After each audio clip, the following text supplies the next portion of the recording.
Shalom saudaraku yang kekasih di dalam Tuhan kita, Yesus Kristus. Kita sedang dalam perjalanan pulang. Tidak lama lagi dan perselisihan akan berakhir. Semoga kita yang berdiri di tengah-tengah konflik selalu menjaga visi kita yang tidak terlihat. Lupakanlah hal-hal yang ada di belakang dan jangkaulah hal-hal yang ada di depan. Karena kita harus tahu bahwa kita sementara di dalam perjalanan pulang ke rumah. Sebelum kita dengarkan renungan harian kita hari ini, mari kita berdoa. Ya Tuhan Allah Bapa kami dalam sorga, kami ingin mendengarkan renungan harian pada hari ini.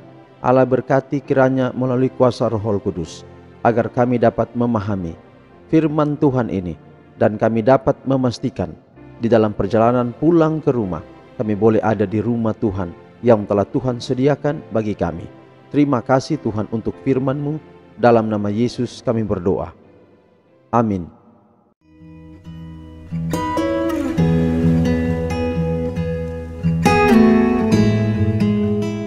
Renungan harian pulang ke rumah sepanjang bulan Maret ini berjudul Penyerahan Diri dan Penerimaan. Dan judul renungan harian kita hari ini adalah apa yang salah dengan menunda-nunda. Kisah Para Rasul 24 ayat 25. Pergilah sekarang, apabila ada kesempatan baik, aku akan menyuruh memanggil engkau. Saudaraku yang kekasih, mari kita ikuti keterangannya. Waspadalah terhadap menunda-nunda. Jangan lengah membuang dosa-dosamu serta mencari kesucian hati melalui Kristus. Di dalam hal seperti inilah ribuan orang telah tersesat dan menemui kebinasaannya untuk selama-lamanya. Saya tidak akan beberkan di sini betapa singkat dan tak tentu hidup ini. Tetapi ada satu bahaya yang mengerikan, satu bahaya yang tidak begitu dipahami. Menunda-nunda menyerah pada bisikan Roh Allah, memilih hidup di dalam dosa. Inilah penundaan yang sesungguhnya itu. Dosa betapapun kecilnya, kita anggap jika selalu dilakukan akhirnya akan membinasakan jiwa. Apa yang belum kita taklukkan akan menaklukkan kita dan akan mendatangkan kebinasaan atas diri kita sendiri. Adam dan Hawa meyakinkan diri mereka sendiri bahwa di dalam perkara kecil seperti memakan buah pohon larangan itu tidak akan mendatangkan akibat yang mengerikan seperti yang pernah dikatakan oleh Allah. Tetapi perkara kecil ini adalah pelanggaran atas hukum Allah yang tak dapat diubah. Itulah yang memisahkan manusia dari Allah, lalu membuka pintu banjir kematian, serta malapetaka atas dunia kita ini. Abad demi abad telah bangkit dari dunia ini ratapan yang tidak kunjung putus, dan semua makhluk menanggung akibat pendurhakaan manusia. Surga sendiri telah merasakan akibat pemberontakan melawan Allah.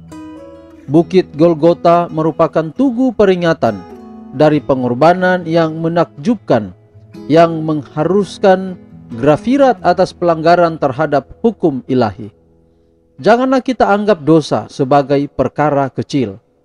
Tiap-tiap pelanggaran, tiap-tiap kelalaian atau penolakan atas anugerah Kristus mendatangkan reaksi atas dirimu sendiri, yaitu mengeraskan hati, melemahkan kemauan, mematikan pengertian, bukan saja membuat Anda kurang ingin berserah, tetapi juga kurang mampu berserah terhadap bujukan Roh Suci Allah yang lemah lembut.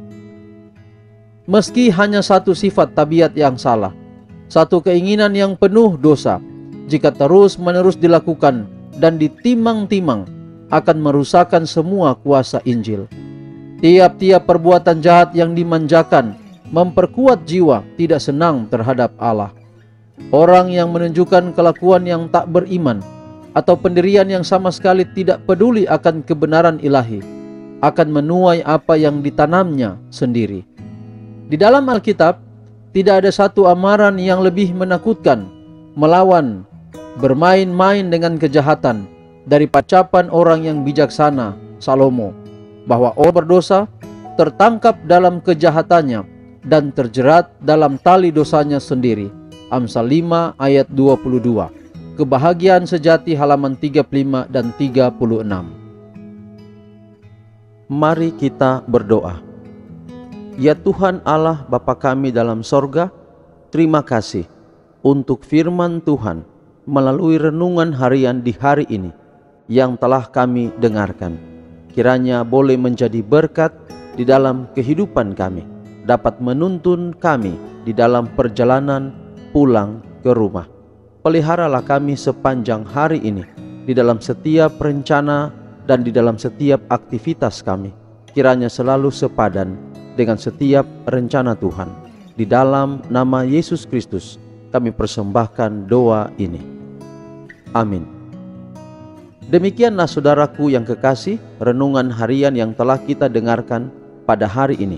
Kiranya dengan renungan ini dapat memotivasi kita untuk semangat di dalam perjalanan kita untuk pulang ke rumah. Tuhan memberkati kita. Shalom.